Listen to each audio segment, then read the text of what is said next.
창세기 1장 26절부터 28절까지를 제가 대신 봉독해 드리겠습니다. 하나님 말씀을 들으십시오.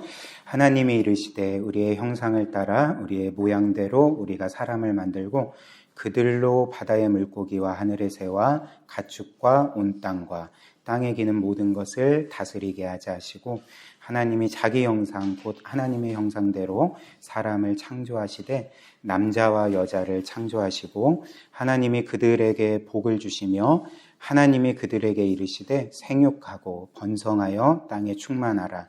땅을 정복하라. 바다의 물고기와 하늘의 새와 땅에 움직이는 모든 생물을 다스리라 하시니라. 아멘. 우리가 계속 창세기의 말씀 함께 살펴보고 있습니다. 우리가 지난주에는 하나님께서 6일 동안 이 세상을 어떻게 창조하셨는지를 함께 살펴보았는데요.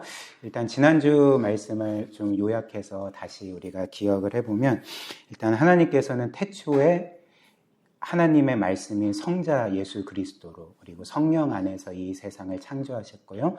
특별히 6일 동안 이 세상을 창조하셨죠. 그리고 하나님께서 각각의 날에 창조하신 모든 것들을 이제 완성하시고 보실 때에 하나님이 보시기에 좋았더라. 성경이 이렇게 알려줍니다.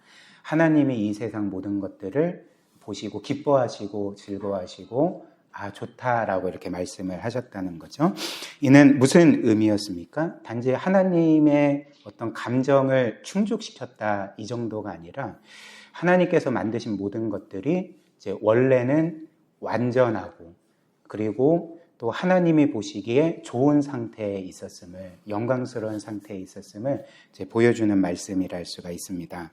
그리고 이는 바꿔 말하면 하나님께서 이 세상과 특별히 사람을 창조하실 때에 그 피조물들이 혹은 사람이 있어야 될 자리, 하나님이 정하신 있어야 될 자리에 있을 때만이 하나님이 처음에 의도하신 좋은 상태, 영광스러운 상태, 생명의 상태에 있었음을 이제 보여주는 말씀 아니었습니까?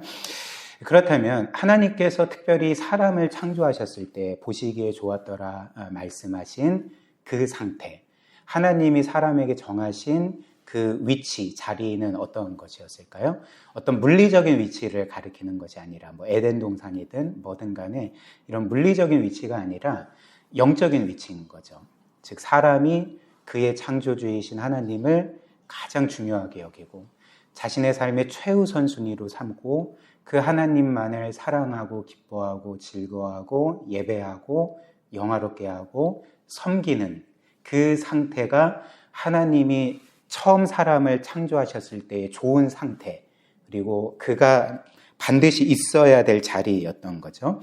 그래서 사람은 그 자리에 있을 때만이 복된 상태, 또 하나님이 주시는 생명을, 하나님과의 교제를 풍성하게 누리는 그런 상태에 머무를 수가 있었다. 우리가 그렇게 살펴보았습니다.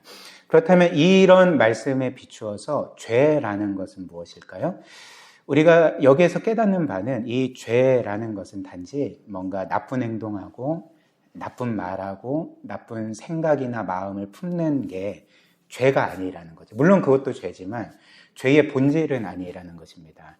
우리가 이 하나님의 말씀에 비추어 볼 때 죄의 본질은 무엇이냐면 하나님께서 정하신 자리를 이탈하는 거죠.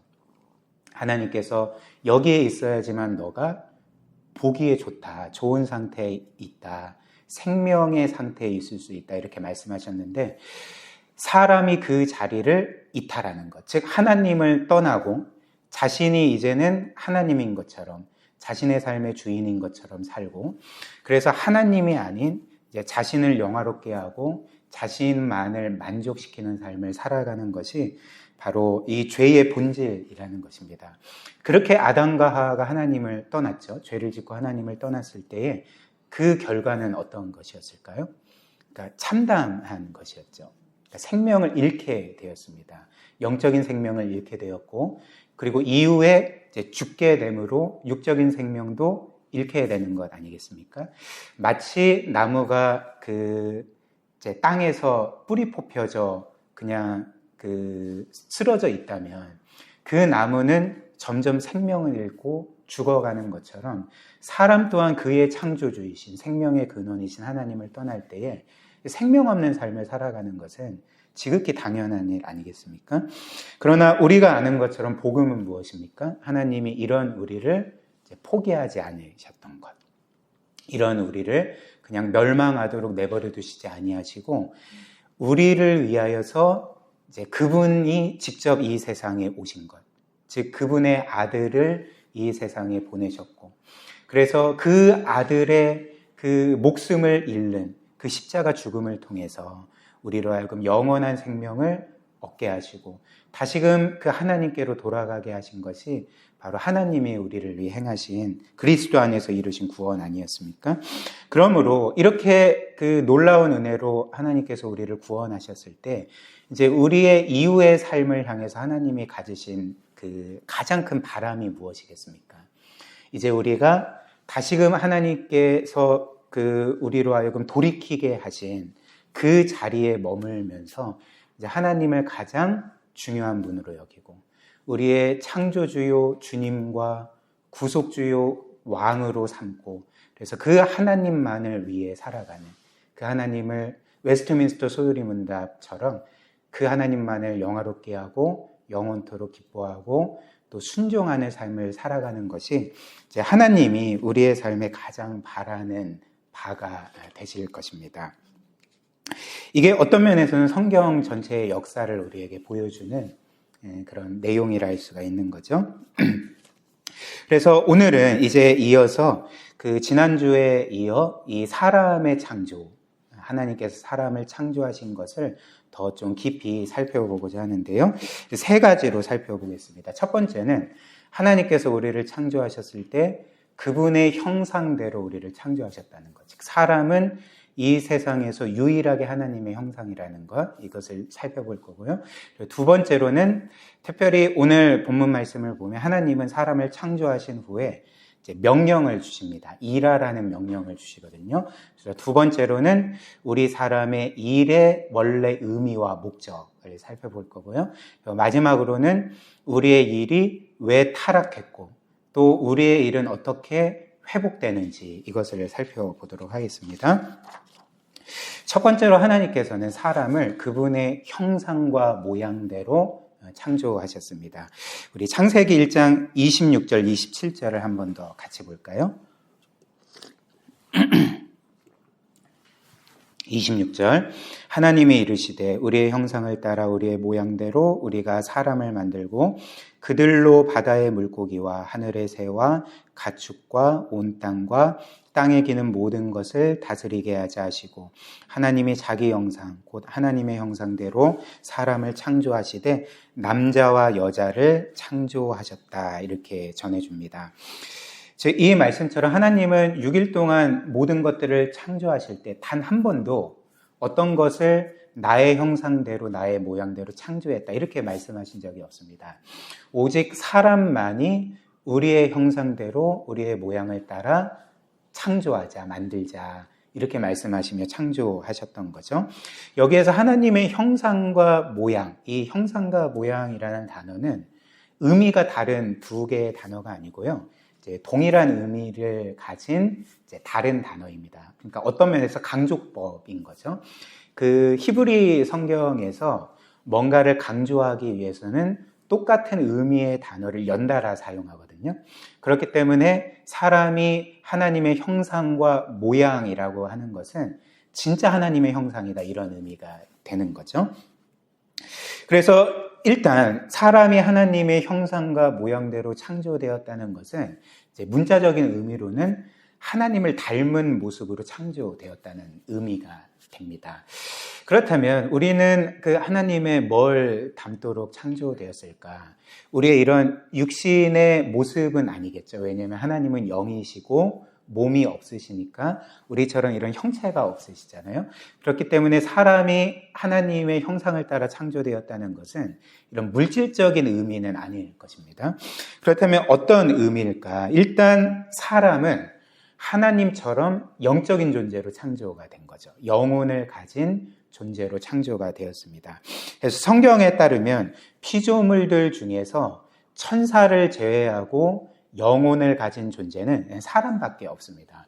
동물에게도 영혼이 있지 않나 그렇게 말할 수도 있겠지만 엄밀히 말해서 동물에게 있는 것은 이제 혼입니다. 생명의 원리가 있을 뿐 사람처럼 인격적인 영혼이 있지는 않는 거죠. 사람만이 하나님의 형상을 닮은 영혼을 가진 존재입니다.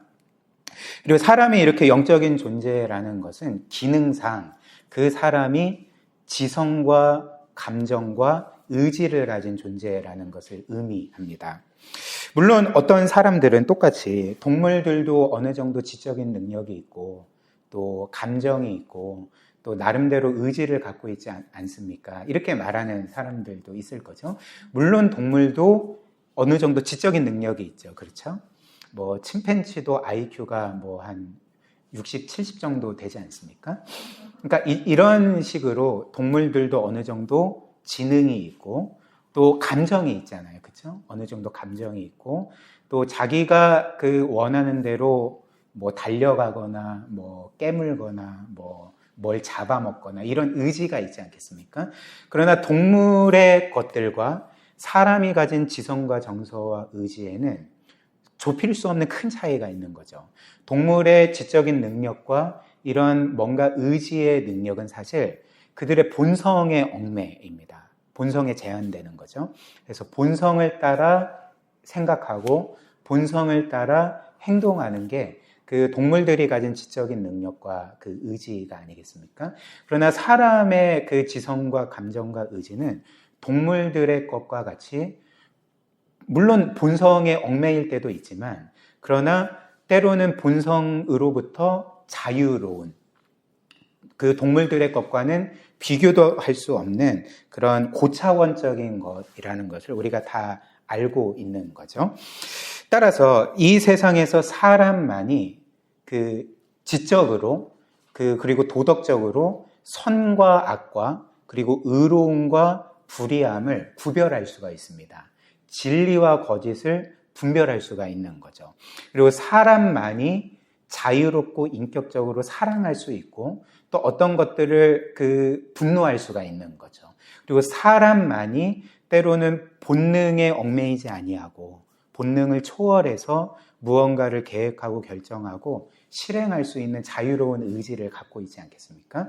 물론 이 모든 것들이 죄로 인해서 파괴되긴 했습니다. 그래서 죄로 인해 파괴되어서 난 결과가 무엇이냐면 우리의 지성과 감정과 의지가 죄된 본성에 얽매이게 된 거죠. 그러니까 본성대로 살아가게 되는 거죠. 그럼 뭐가 된 것입니까? 원래 하나님이 의도하신 어떤 인격체라기보다는 이제 짐승이 되어버린 거죠. 그렇죠? 그래서 자기의 본능대로 생각하고 본능대로 느끼고 본능대로 그렇게 행동하는 의지를 바라는 그런 존재들이 이제 성경이 말하는 죄인들이라는 거죠. 또한 사람이 하나님의 형상대로 창조되었다는 것은 이렇게 영적인 존재, 지성과 감정과 의지를 가진 존재로 창조되었을 뿐만 아니라 하나님을 닮은 거룩하고 도덕적인 존재로 창조되었음을 의미합니다. 에베소서 4장 24절 한번 보십시오.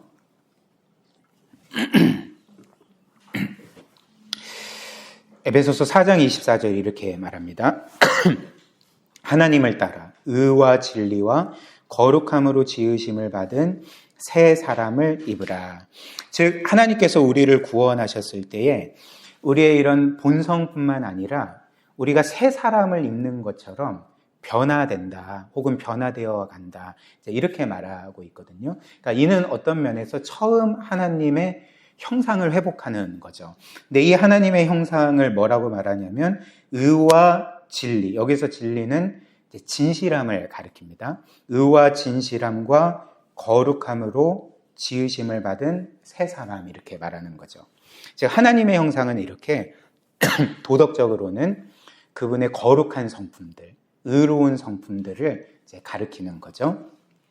그런데 만약 이렇게 사람이 하나님의 형상이라는 것을 우리가 지금 본 것처럼 사람이 인격적인 영적인 존재여서 지성과 감정과 의지를 갖고 있다. 이게 하나님의 형상이다. 혹은 사람이 하나님의 형상이라는 것은 하나님을 닮은 거룩한 성품을 갖고 있는 거다. 이렇게만 말한다면 사실 그 천사들도 하나님의 형상이라고 말해야 할 것입니다.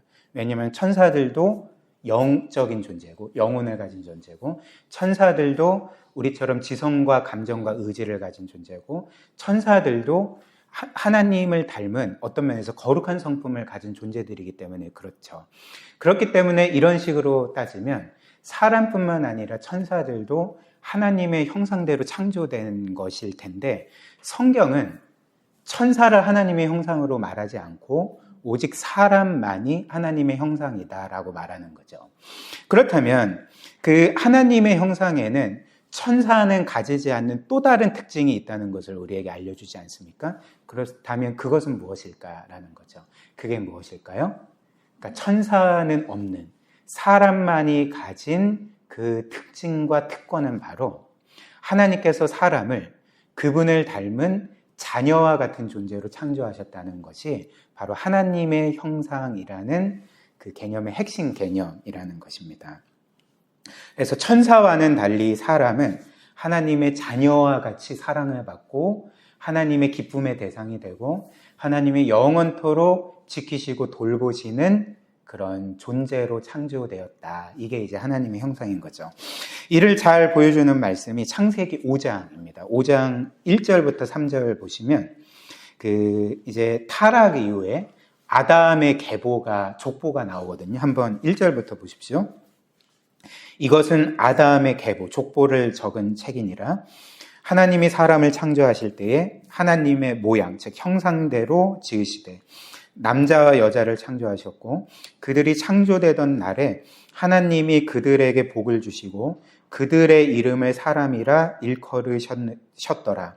아담은 130세에 자기의 모양, 곧 자기의 형상과 같은 아들을 낳아 이름을 셋이라 하였고, 지금 하나님은 사람을 하나님의 형상과 모양으로 창조하셨고, 아담도 이후에 이제 아담과 가인과 아벨 이후에 셋이란 그 세 번째 아들을 낳지 않습니까? 근데 그 셋을 낳았을 때 뭐라고 말합니까? 아담이 자기의 모양과 형상대로 이 셋이란 아들을 낳았다, 이렇게 말하는 거죠. 여기에서 아담의 형상과 모양이라는 것은 창세기 1장 26절에 기록된 하나님의 형상과 모양과 똑같은 히브리어 단어입니다. 그러니까 이건 뭘 의미할까요? 그러니까 이 누구의 형상과 모양이라는 것, 어떤 이의 형상과 모양으로 창조되었거나 낳았다는 것은 그의 자녀를 의미하는 거죠. 그 부모를 닮은 자녀를 의미하는 단어가 아니겠습니까? 그러니까 여기에서 깨닫게 되는 사실이 무엇일까요? 그러니까 사람이 하나님의 형상과 모양으로 창조되었다는 것은 하나님을 닮은 자녀와 같은 존재로 창조되었다는 것을 우리에게 알려주는 거죠.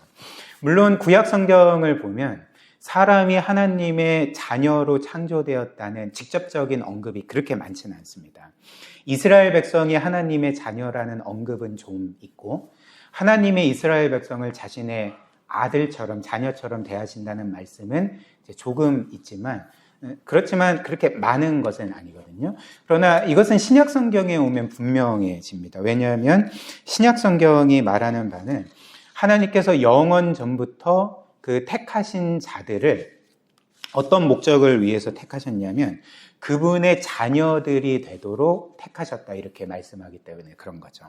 에베소서 1장 3절부터 6절 한번 보십시오.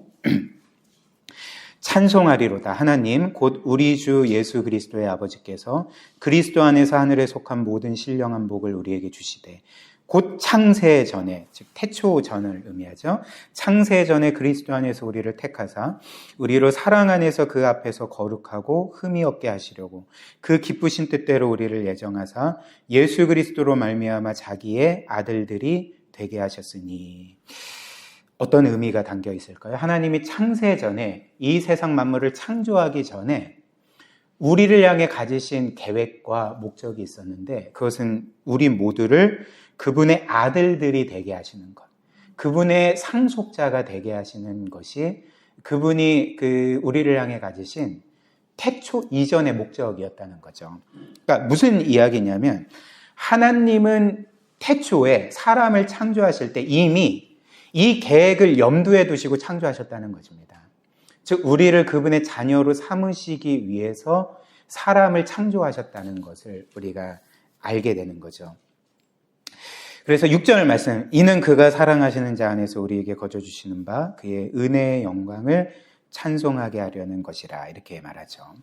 사랑하는 여러분, 여기에 성경이 우리에게 알려주는 사람의 존귀함의 그 근거가 있는 거죠. 사람이 이 세상에서 가장 존귀하고 또 가장 영광스럽고 중요한 존재인 이유가 바로 여기에 있는 것입니다. 이 세상 사람들은, 여러분들을 포함해서 이 세상 사람들은 사람이 왜 존귀한가, 왜 사람이 이 세상에서 가장 중요한가 라는 질문에 보통 어떤 답을 생각을 할까요? 아마도 많은 사람들은 사람이 중요한 이유는 사람이 가진 능력 때문이다라고 생각을 할 것입니다. 동물들과는 다른 어떤 지적인 능력, 호모 사피엔스니까 이런 능력이 사람을 존귀하게 만든다 이렇게 생각을 할 것입니다. 그렇다면 이런 식으로 따지면 사실 사람이 이 세상에서 가장 존귀하지는 않죠. 왜냐하면 천사가 사람보다 더 훨씬 능력 면에서는 뛰어나니까, 훨씬 뛰어나지 않습니까? 그리고 지적인 능력에서 사람이 동물을 능가하긴 하지만 신체적인 면에서는 사실 동물들이 사람보다 훨씬 뛰어난 경우가 많은 거죠. 그리고 사실 그 사람의 존귀함이 사람의 어떤 능력에서 오는 것이라면, 그렇다면 이런 식으로 치면 사람들 간에서는 존귀함의 차등이 생길 것입니다. 예를 들면 이건 이제 가정이니까 미선이가 예은이보다 머리가 더 좋아요. 그렇다면 사람의 존귀함에 있어서 지금 예은이는 미선이보다 덜한 존재가 되는 것입니다. 그렇지 않겠습니까? 혹은 예은이는 미선이보다 더 음악적인 능력이 뛰어나요. 그러면 이런 면에서는 미선이는 예은이보다 더 열등한 존재가 되는 것입니다. 그리고 이 세상에 낙오된 사람들, 혹은 신체적으로나 정서적인 어떤 장애를 가진 사람들, 지적으로 떨어지고 신체적인 능력에서 떨어지는 사람들은 그러면 덜 존귀한 사람들이 될까요? 덜 가치 있는 존재들이 될까요? 그러니까 그렇지 않죠. 그렇다면 사람이 존귀한 이유는 무엇일까요? 그러니까 이런 모든 것들을 초월해서 불변하게, 변함없이 사람은 이 세상에서 가장 존귀하고 중요하고 영광스러운 존재다라고 주장할 수 있는 근거는 오늘 성경처럼 사람이 하나님의 형상으로 창조되었기 때문에 그렇습니다. 사람이 이 세상 중에 유일하게 하나님의 형상으로 창조된 존재이기 때문에 심지어 능력 면에서 사람보다 훨씬 더 뛰어난 천사보다도 존귀한 존재라는 거죠. 이런 이유 때문에 성경은 뭐라고 말합니까? 천사들이 우리를 수중든다고 말하잖아요. 그러니까 능력 면에서는 천사들이 훨씬 더 뛰어나지만 하나님의 형상인 존재는 사람밖에 없기 때문에 천사조차도 사람을 존귀히 여기고 사람을 수종드는 그런 역할들을 한다는 것이 성경이 우리에게 알려주는 사실이라는 거죠. 그리고 이것이 바로 성경이 살인을 그토록 엄격하게 금하는 이유가 되고, 살인에 있어서는 반드시 사형을 당해야 된다라고 주장하는 이유가 된다는 것입니다. 창세기 9장 6절을 보면 하나님께서 이제 홍수 이후에 노아에게 이제 이렇게 말씀하시죠. 다른 사람의 피를 흘리면 그 사람의 피도 흘릴 것이니, 피를 흘린다는 것은 이제 죽는 것을 의미합니다. 즉 다른 사람을 죽이면 그 사람도 죽을 것이니 이는 하나님이 자기 형상대로 사람을 창조하셨느니라, 이렇게 말씀을 하는 거죠. 즉 살인이 이 세상에서 가장 중요한, 가장 악한 범죄이고, 사형에 있어서는, 살인에 있어서는 반드시 하나님의 명령대로 사형을 내려야 되는 이유는 사람이 하나님의 형상이기 때문에, 가장 중요한 존재이기 때문에 그렇다는 것을 이 성경을 통해 우리가 알 수가 있는 거죠. 그리고 우리가 지난주에 본 것처럼 좀 이제 어려운 분들도 아마 있으셨으리라 생각을 하는데, 지난주에 우리가 본 것처럼 진화론이 주장하는 것처럼 하나님은 없고 이 우주는 그냥 우연히 생겨버렸고, 우주가 우연히 생겼다는 것은 이제 처음부터 정해진 것은 아무것도 없고 이 세상에는 그 어떤 의미와 목적도 없이 이제 그냥 생겨난 거다. 이게 이제 우연이라는 단어의 의미거든요. 이런 식으로 이 세상 모든 것은 우연히 생겨난 거고, 그래서 그 과학자들이 주장하는 것처럼 사람은 단지 진화한 세포덩어리에 불과하다면, 사실 우리는 사람은 이 세상에서 가장 존귀한 존재야 라고 말할 수가 없게 되는 거죠. 그냥 단지 진화한 세포덩어리일 뿐이고, 사람보다 더 진화한 존재가 짠하고 나타나면 사람은 가장 존귀한 존재가 아닌 것입니다. 그리고 이는 저의 주장이 아니라 현대라는 것은 이제 그 19세기 이후부터 지금까지를 가리킵니다. 현대에 등장했던 모든 무신론 철학자들이 주장하는 바이거든요. 이 세상이 그냥 하나님도 없고 우연히 생겨났다면 사람은 그냥 진화한 세포덩어리에 불과하다. 이제 그들의 주장이거든요. 그리고 이제 특별히 그 과학자들 중에서도 엄격하게 말해서 사람은 이런 진화한 세포덩어리에 불과하기 때문에 다른 동물들보다 더 우월하다고 말할 수가 없다. 이렇게 주장을 하는 거죠. 예를 들면 제가 저번에도 예를 들었는데 경희대 물리학과 교수인 김상욱 교수님이라는 분이 있습니다. TV에 많이 나와요. 근데 그분이 알뜰 신작이라는 그 프로그램에서 뭐 유시민 씨도 나오고 뭐 여러 패널들이 나와서 토론하는 프로그램인데, 이제 거기에서 특별히 종교와 과학에 대해서 토론하는 그런 이제 토론의 장이었거든요. 이제 거기에서 이런 말을 했습니다. 유튜브에 찾아보시면 나와요. 이제 그가 말하기를, 물리학자로서 생물학적으로 보면 사람과 돼지는 크게 차이가 나지 않습니다. 사람이 돼지보다 더 낫다라고 말할 수 있는 생물학적인 근거는 아무것도 없습니다. 그렇기 때문에 종교가 아니라면 우리는 사람이 돼지보다 더 존귀하다. 사람은 얼마든지 돼지를 잡아먹을 수 있다라고 이제 말할 수 없게 됩니다. 이제 이런 말을 했습니다. 그렇기 때문에 이런 식으로 이 기독교의 진리가, 성경이 없다면, 창조주를 부정하고 이 세상은 그냥 우연히 생겨났고 사람은 그냥 진화된 세포덩어리에 불과하다면, 사람이 왜 존귀한지, 사람이 왜 가장 중요한지, 사람의 생명은 그 어떤 것보다도 중요한지, 왜 중요한지를, 그 이유를 절대적으로 말할 수가 없게 되는 거죠.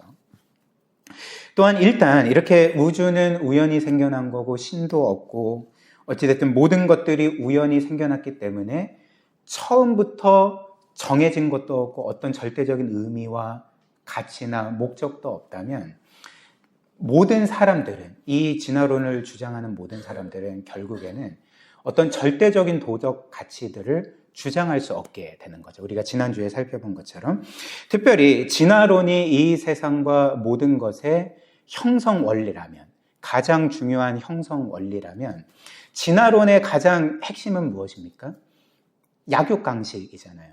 그러니까 적자 생존이잖아요. 그렇죠? 그러니까 강자들은 생존하고 약자들은 도태돼서 결국에는 사라져버린 것이 바로 진화론의 핵심이 아니겠습니까? 그렇다면 이 세상의 이런 형성 원리가, 주요한 원리가 다른 게 없고, 하나님도 없고 뭐 도덕적인 그런 절대적인 법도 없고 진화론에 의해서 생겨난 세상이라면, 강한 나라가 약한 나라를 수탈하는 것이 잘못됐다고 말할 수가 없는 거죠. 강한 사람이 약한 사람들을 때리고 빼앗고 죽이는 것에 대해서 저건 나쁜 거야 라고 절대적으로 주장할 수 없게 된다는 것입니다. 우리가 매주 마지막 주 빼고 이제 식사 교제를 하잖아요. 우리 꼬마 김밥 먹잖아요. 그러니까 예를 들면 만약에 진화론이 맞다면, 우리 모두가 진화론을 신봉하는 사람들이라면 이것도 그냥 예입니다. 여기서도 이제 약육강식의 논리가 적용이 되는 거죠. 그래서 권사님이 미선자매보다 힘이 더 세요. 그러면 권사님이 배고프다고 미선자매 김밥을 뺏어 먹으면, 그러면 미선이는 우리 모두에게 이거 잘못된 일 아닌가요? 이거 불의한 일 아닌가요? 저의 이 억울함을 좀 풀어주세요 라고 말할 때에 모든 사람이 그게 왜 잘못됐어? 그거는 옳은 일이야. 그거는 칭찬받을 만한 일이야. 너도 힘을 길러. 그러니까 이렇게 말할 수밖에 없다는 거죠. 그리고 만약에 미선이도 진화론을 믿게 되면 자기는 뭔가 불의한 일을 당한 것처럼 여겨지는데, 근데 이게 진짜 불의한지 그런 절대적인 근거를 말할 수가 없게 되는 거죠. 그러니까 사람들이 이렇게 하나님을 부정하게 되고 이 세상 모든 것들이 그냥 우연에 의해, 진화에 의해서 형성됐다라고 생각하게 되면 이제 이율배반에 빠지게 되는 것입니다. 한편으로는 우리는 이 세상에 어떤 불의하고 악하고 혹은 거짓되고 불공정한 일들을 보면서 저건 나쁜 일이야 라고 비난하지 않습니까? 그러니까 이 세상은 이렇게 돼야 돼. 저는 보지 않았지만 많은 분들이 서울의 봄이라는 영화 보면서 막 분노 게이지가 폭발했다 이런 걸 제가 뉴스에서 전해 들었는데 왜 그렇습니까? 그러니까 사람들 모두에게 어떤 절대적인 도덕 가치가 심겨져 있다는 거죠.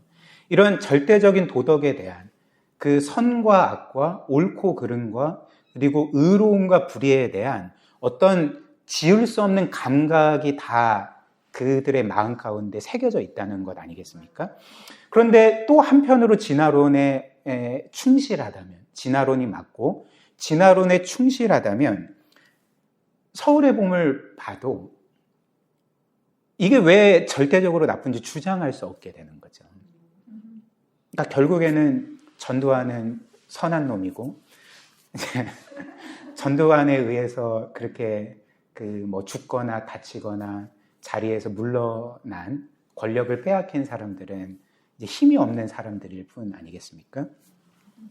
그렇다면 이제 여러분들이 생각하시기에 이렇게 모든 사람들에게 절대적인 도덕의 감각이 있고 선과 악과 옳고 그름과 의와 불의에 대한 감각이 다 있고 모든 사람들이 어찌됐든 저건 선한 거야, 저건 나쁜 거야, 이 세상은 이렇게 돼야 돼 라고 주장을 한다면, 그렇다면 이 기독교의 진리와 진화론 중에 어떤 것이 이 세상을 더욱더 그 원래 모습 그대로 설명하는 것이 되겠습니까? 어떤 것이 이 세상을 더 합리적으로 설명하는 것이 되겠습니까? 그러니까 후자가 아니라, 진화론이 아니라 이 기독교의 진리 성경이 훨씬 더 이 세상을 더 원래 모습처럼 합리적으로 설명하는 것이 되는 것 아니겠습니까? 그러나 성경은 뭐라고 말할까요? 태초에 하나님이 천지를 창조하시니라 이렇게 말하는 거죠.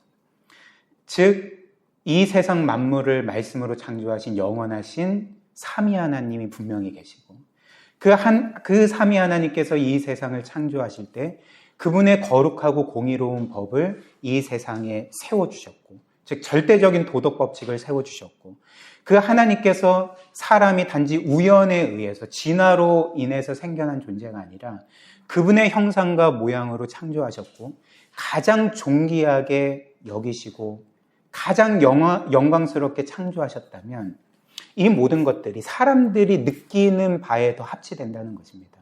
이 세상에는 분명히 선과 악이 있어. 도덕적인 질서가 있어.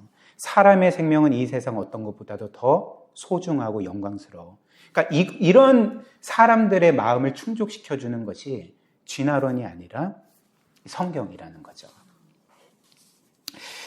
이처럼 하나님은 사람을 그분의 형상대로 창조하셨다는 것, 영광스럽게 창조하셨다는 것, 그리고 사람은 하나님께서 정하신 그 자리에 있어 그 하나님의 뜻대로 그분을 영화롭게 하면서 살 때만이 진정으로 복되게 되도록 창조하셨다는 것이 하나님이 사람을 그분의 형상대로 창조하셨다는 그 말씀의 의미가 되는 것입니다.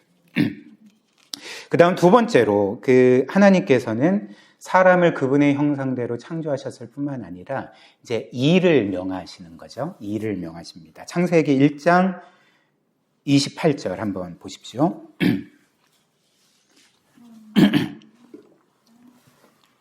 28절 하나님이 그들에게 복을 주시며 하나님이 그들에게 이르시되 생육하고 번성하여 땅에 충만하라. 땅을 정복하라. 바다의 물고기와 하늘의 새와 땅에 움직이는 모든 생물을 다스리라 하시니라. 이렇게 말씀합니다. 하나님께서는 사람을 그분의 형상과 모양으로 창조하신 후에 이제 명령하시는 거죠. 어떤 명령이냐면 생육하고 번성하고 땅에 충만하고 정복하고 다스리라. 그러니까 5개의 키워드로 사람이 행해야 될 일들을 알려주신 거죠. 생육, 번성, 충만함, 정복, 다스림. 이 5개의 명령을 주셨습니다. 어떤 사람들은 역사적으로 이런 사람들이 있었습니다. 이렇게 오해하는 사람들이 있었습니다. 하나님께서 사람으로 하여금 이 세상을 다스리고 정복하라고 하셨으니까 사람이 이 세상에서 군림하고 자연을 자신의 유익을 위해 뭔가 마음껏 착취해도 되는 거구나. 이제 이런 식으로 생각한 사람들이 있었거든요. 근데 이런 의미가 아닌 거죠. 하나님께서 사람에게 이 세상을 정복하라, 다스리라 라는 말은 우리가 지금도 보는 것처럼 사람들이 자연을 자신의 유익만을 위해 그렇게 아무렇지 않도록 그렇게 마구잡이로 개발하고 착취하고 자연을 파괴하는 그런 것을 의미하는 게 아닌 거죠. 오히려 이 명령, 다스리고 정복하라는 이 명령은 사람이 하나님의 형상대로 지음받은 하나님의 대리 통치자로서 하나님의 마음을 품고 이 세상을 하나님의 뜻대로 다스리고 돌보라, 발전시키라, 이런 그런 말씀의 의미였던 것입니다. 왜 그럴까요? 하나님은 왜 이런 명령을 내리셨을까요? 왜냐하면 하나님께서 이 세상 누구보다도 하나님께서 만드신 이 만물을 사랑하시고 기뻐하시는 분이셨기 때문에 그렇습니다. 그렇기 때문에 하나님은 이 세상을, 물론 사람도 최고로 사랑하시지만 이 세상을 그렇게 사랑하시고 기뻐하시고 창조하신 후에 보시기에 좋았더라라고 말씀하셨기 때문에 어떤 사람들이 생각하는 것처럼 하나님은 이 세상을 그렇게 난도질하고 무자비하게 개발하고 착취하고 파괴하는 것을 그 누구보다도 원하지 않으신다는 거죠. 오히려 하나님이 원하시는 것은 무엇이겠습니까? 사람으로 하여금 사람이 하나님의 마음을 품고 하나님이 이 세상을 사랑하고 기뻐하시는 것처럼 사람도 이 세상을 사랑하고 기뻐하고 귀하게 여겨서 보살펴주고 다스리고 개발시키고 발전시키라는 것이 하나님의 명령의 핵심이었다는 거죠. 그래서 다시 말씀드리지만 하나님의 이 명령은 사람이 하나님의 대리 통치자가 되어서 하나님처럼 이 세상을 돌보라는, 그래서 그것을 위해서 일하라는 명령이었다는 거죠. 그래서 첫사람은 이런 하나님의 명령을 따라 가장 처음에 했던 일이 무엇인지 아십니까? 이제 에덴 동산을 경작하는 일이었습니다. 그래서 2장 15절 보십시오. 에덴 동산의 과일들을 따먹는 일이 아니라 경작하는 일을 먼저 명하셨던 것입니다. 2장 15절 여호와 하나님이 그 사람을 이끌어 에덴 동산에 두어 그것을 경작하고 지키게 하시며, 그러니까 농사일을 의미하는 거죠. 그래서 하나님께서는 아담과를 창조하시고 에덴 동산에 두셨을 때 그냥 이제 너희들 그냥 마음껏 쉬면서 놀아, 이렇게 하신 게 아닙니다. 우리는 보통 그렇게 생각하잖아요. 그냥 하루 종일 과일 따먹고 놀고 산책하고, 그러니까 이게 아니었거든요. 하나님이 사람을 창조하신 이유는 일하라고 창조하신 거죠. 일하라고, 그렇죠? 그리고 하나님께서 무엇보다도 일하신 이 세상 만물, 그러니까 태초부터 가장 처음으로 일하신 분이 누구인지 아십니까? 하나님이셨던 거죠. 하나님이 이 세상을 창조하셨잖아요. 일을 하셨잖아요. 그렇죠? 뭔가를 만드시고 생산적인 일을 하시지 않았습니까? 그러니까 하나님은 일을 사랑하시는 분이고, 그리고 하나님은 이제 사람에게 그분의 마음으로 이 세상을 하나님이 하신 것처럼 일하면서 돌보라, 발전시키라, 이렇게 말씀하신 것입니다. 그래서 이제 최초로 한 일이 이제 경작이었고, 하나님께서는 사람에게 단지 농사일만을 원하신 것이 아니라 이제 이후에 그 역사가 발전되면서 흘러가면서 이제 계속적으로 이 세상이 발전되기를 원하셨던 거죠. 그래서 단지 농사일만이 아니라 이후에 우리가 성경을 보면 목축업도 생기고요. 그리고 건축업도 생기고요. 그리고 또 금속업도 생기고요. 음악도 발전이 됩니다. 그래서 뭐 야발이나 유발이나 뭐 두발가인이나 뭐 어떤 일의 조상이 되었더라, 뭐 이런 말씀 나오지 않습니까? 그러니까 이게 원래 하나님의 의도였다는 거죠.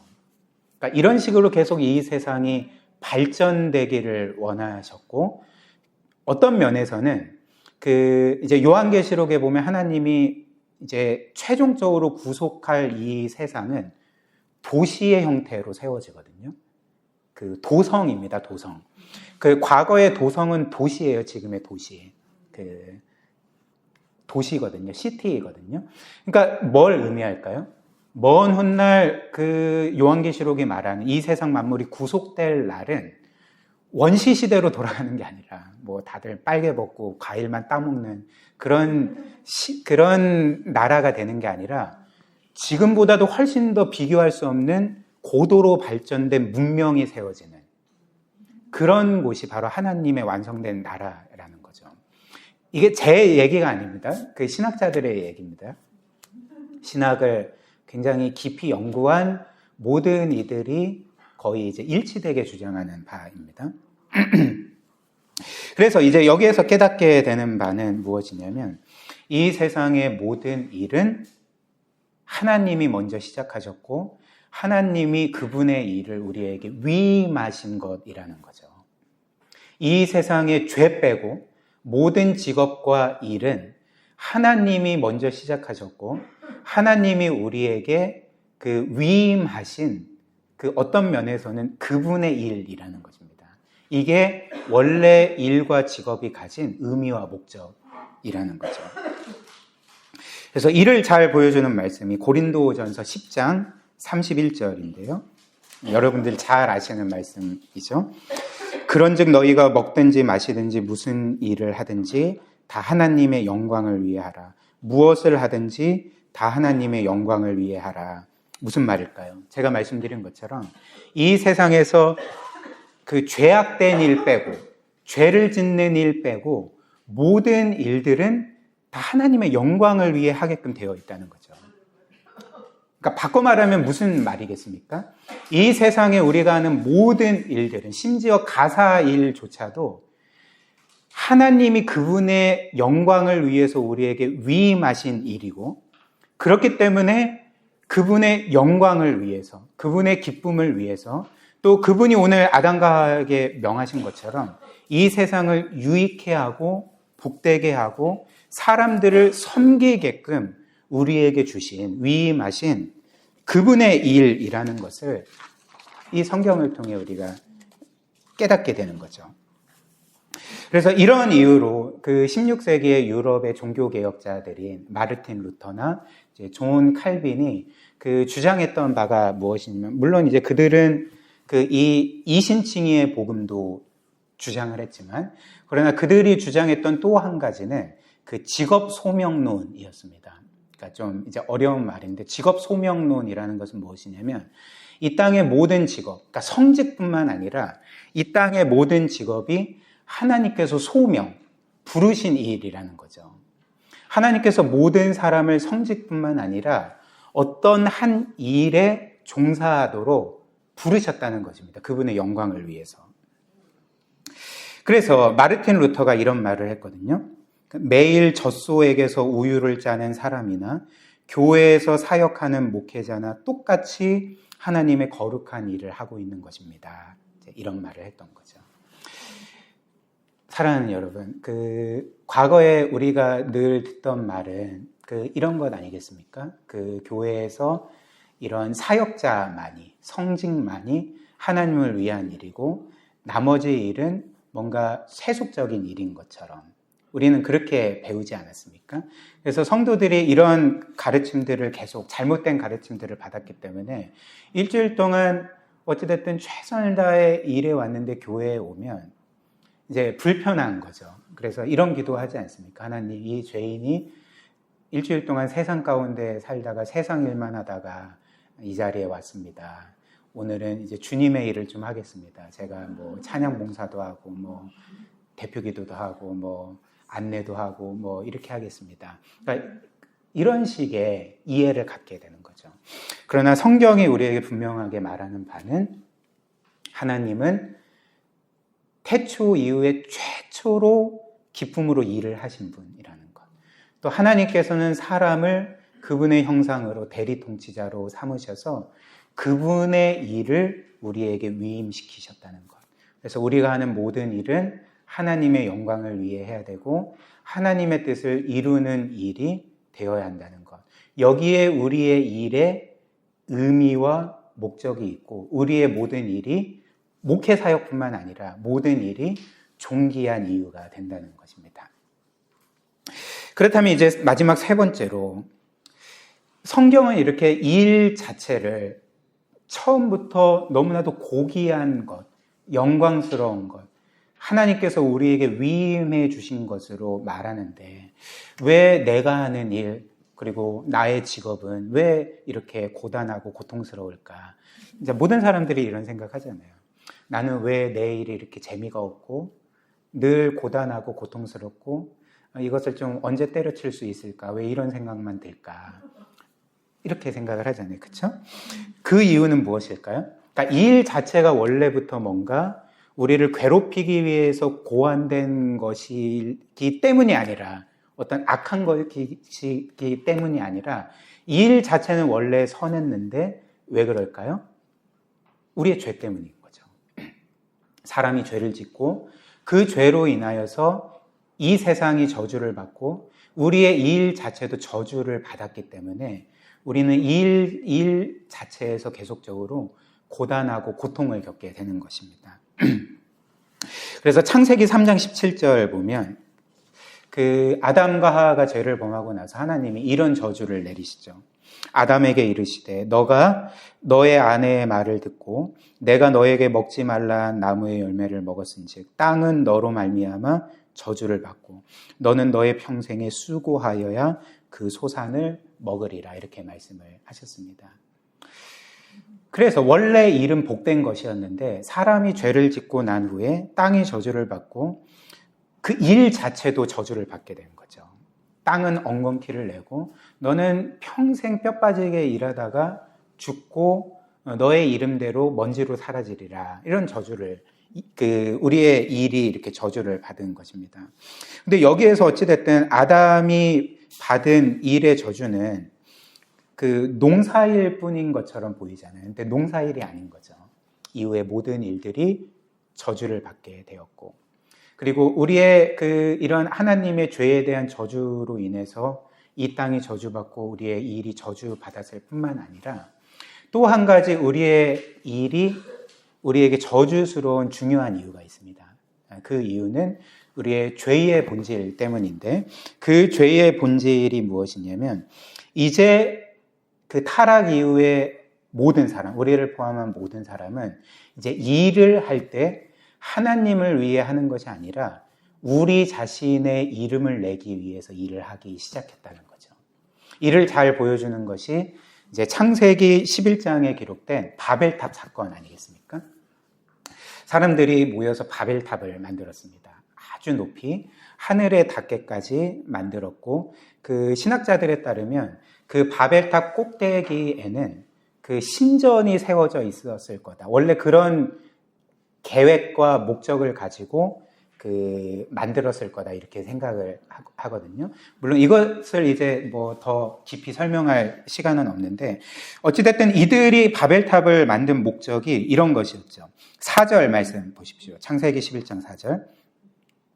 또 말하되 자 성읍과 탑을 건설하여 그 탑 꼭대기를 하늘에 닿게 하여 우리 이름을 내고 온 지면의 흩어짐을 면하게 하였더니 이렇게 말합니다.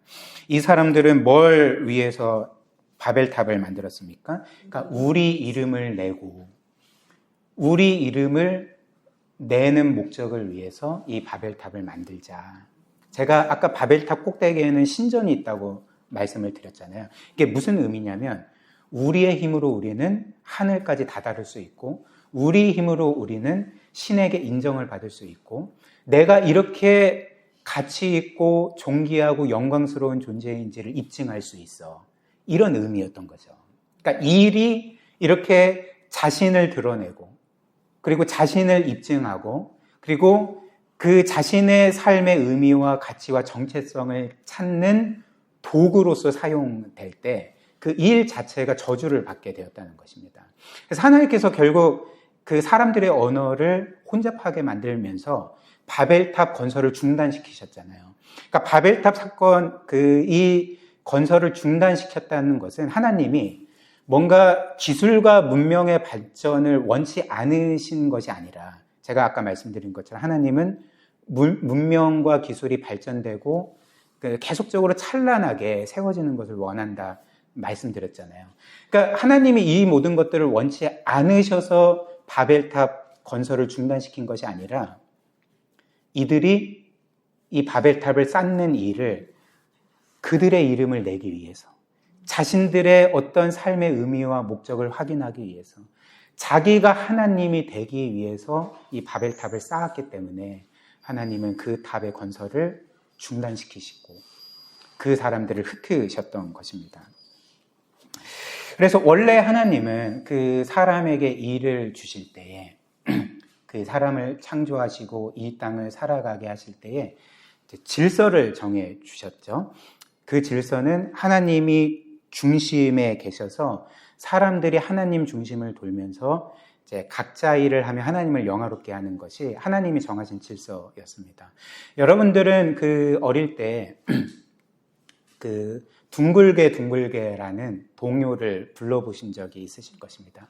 아니면 이런 놀이를 해보신 적이 있으실 것입니다.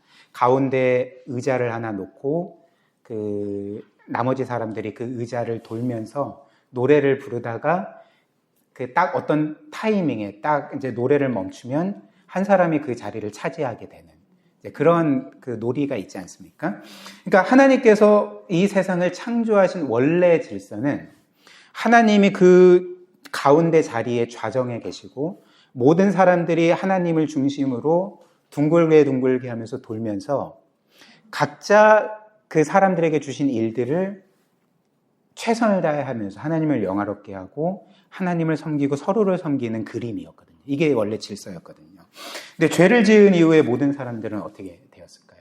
그러니까 다시 둥글게를 생각해 보시면 죄를 지은 이후에 사람들이 행한 일은 이 가운데 자리에 계신 그 하나님을 그 자리에서 내쫓았습니다. 그럼 이제 공석이 됐잖아요. 그럼 사람들이 그 중심을 이제 돌면서 모든 사람들이 그 자리를 차지하려고 하는 거죠. 그럼 10명의 사람들이 한 자리를 차지하려고 하면 어떻게 되겠습니까? 그러니까 부딪히게 되고 싸우게 되고 어떤 사람들은 튕겨지게 되고 낙오하게 되고 실패자로 여겨지게 되고 그러니까 이런 목적을 위해서 사람들이 살아가고 자신의 일과 직업 안에서 살아가게 될 때에 그 일 자체는 끝없는 고단과 고통을 주는 거죠. 물론 어떤 사람들은 그럼 경쟁에서 이기면 되는 거 아닌가요? 내가 최선의 노력을 다해서 어찌됐든 가운데 자리를 차지하고 꼭대기 자리를 차지하면 되잖아요. 그러니까 이렇게 말할 수 있잖아요. 근데 그렇지 않습니다. 우리는 늘 그 자리에 있을 수가 없는 거죠. 그리고 내가 최고라고 생각했던 그 순간에 나보다 훨씬 더 훌륭한 사람들이 늘 등장하기 마련이거든요. 예를 들면 팀켈러 목사님께서 설교 중에 한 예화인데 미국 한 시골에 어떤 한 청년이 있는데 바이올린 연주를 기가 막히게 했습니다. 네, 굉장히 이제 실력이 있는 청년인 거죠.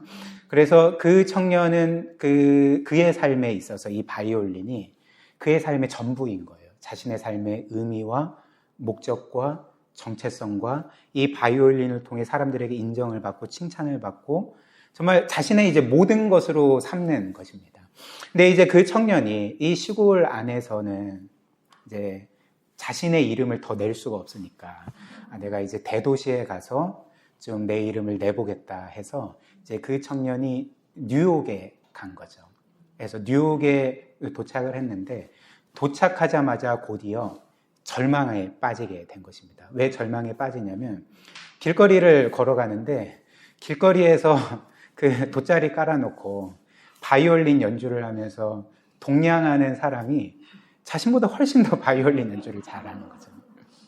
그러니까 시골이라는 그 우물 안에 갇혀 있을 때는 자기가 최고처럼 여겨졌는데 대도시에 가니까 구걸하며 바이올린을 연주하는 사람들이 자신보다 훨씬 더 뛰어난 것을 보고 이제 절망에 빠지게 된 거죠. 사랑하는 여러분, 이런 식으로 우리의 일 자체가, 우리의 직업 자체가 우리에게 우상이 된다면, 하나님을 대신하는 거짓신이 된다면 우리는 절망할 수밖에 없게 됩니다. 특별히 성경이 우리에게 말하는 바가 무엇입니까? 하나님께서 우리를 창조하실 때, 사람을 그분의 형상과 모양으로 창조하실 때에 하나님은 우리의 영혼 안에 하나님만이 채우실 수 있는 빈 자리를, 빈 공간을 만들어 주셨다는 거죠. 눈으로 보이진 않습니다. 우리가 우리의 영혼을 볼 수는 없죠. 그러나 그 사실을 어떻게 알 수가 있습니까? 우리는 느끼는 거죠. 이 세상 어떤 것도 우리를 채울 수 없고 만족시킬 수 없고, 내가 정말 자랑스럽게 여기는 나의 직업, 나의 이런 일, 나의 성취, 혹은 내가 사랑하는 가족, 혹은 내가 가진 재물, 혹은 내가 지금 누리고 있는 어떤 특권과 지위, 그 어떤 것들도 우리의 영혼을 온전히 만족시킬 수 없다는 것을 우리가 볼 때에 하나님께서 우리를 창조하실 때 그분만이 채울 수 있는 어떤 면에서 무한에 가까운 그 빈 공간을 우리 안에 만들어 주셨다는 것을 우리가 깨닫게 되지 않겠습니까? 그렇기 때문에 우리가 우리의 일을 통해서, 우리의 직업적인 어떤 성취를 통해서 하나님만이 주실 수 있는 만족을 얻으려고 한다면 우리는 끝없이 고통을 겪게 되고 좌절하게 되고 낙심하게 된다는 거죠. 그렇다면 이제 마지막으로 우리의 이런 직업과 일은 어떻게 회복될 수가 있을까요? 우리의 일과 직업은 어떻게 하나님만을 기뻐하고 영화롭게 하고 섬기고 우리 또한 기쁨을 누릴 수 있는 것으로 회복될 수가 있겠습니까? 제가 두 가지를 말씀드리겠습니다. 첫 번째로 우리의 존재의 의미와 가치와 정체성은 우리가 하는 이 일과 직업에 있지 아니하고 오로지 하나님의 사랑에 있다는 것을 기억하는 거죠. 깨닫는 거죠. 그것을 실제적으로 경험할 때에 우리는 이제 일이 아니라, 직업이 아니라 하나님의 사랑 안에서만 진정한 만족을 얻을 수가 있는 것입니다. 특별히 하나님의 사랑, 우리에게 정말 한없이 베풀어 주신 그 하나님의 사랑이 어떤 것이었을까요? 단지 우리가 이 땅에서 원하고 바라는 것들을 주시는 것이 그 정도가 하나님의 사랑이 아니라, 정말 하나님의 사랑은 이 땅의 것을 우리에게 주신 것이 아니라 뭡니까? 그분의 아들을 우리에게 주신 사랑, 그분의 생명을 우리에게 주신 사랑. 정말 우리가 때로는 일에서 실패할 때도 있고, 이 세상 기준으로 보면 뒤처지는 삶을 살 때도 있고, 또 영적으로 보면 우리의 삶에 크고 많은 죄악들과 영적인 실패들이 있음에도 불구하고 그 하나님은 여전히 우리를 정말 이 세상 어떤 것보다도 귀하게 여기셔서 그분의 생명과 아들을 아낌없이 내어주셨다면 우리는 이제 우리의 이런 일과 직업이 아니라 그분의 사랑 안에서 진정한 만족과 또 그분이 주시는 안식을 누릴 수가 있게 되는 것 아니겠습니까? 그리고 이때 비로소 우리는 이제 우리의 일과 직업이 우리에게 우상이 아니라, 거짓신이 아니라 우리 자신의 이름을 드러내고 우리를 높이고 우리를 만족시키는 수단이 아니라 다른 사람들을 짓밟고 올라가는 그런 계단이 아니라 이제는 우리를 이처럼 사랑하시는 하나님을 사랑하고 기뻐하고 섬기는 도구로 사용하게 되고 또 하나님이 처음에 의도하신 목적처럼 이 세상을 하나님의 뜻대로 복되게 하고 사람들을 섬기고 유익하게 하는 하나님을 영화롭게 하는 도구로 사용하게 된다는 것입니다. 그래서 다시 한번 고린도전서 10장 31절 말씀을 기억하십시오. 그런즉 너희가 먹든지 마시든지 무엇을 하든지 다 하나님의 영광을 위해 하라.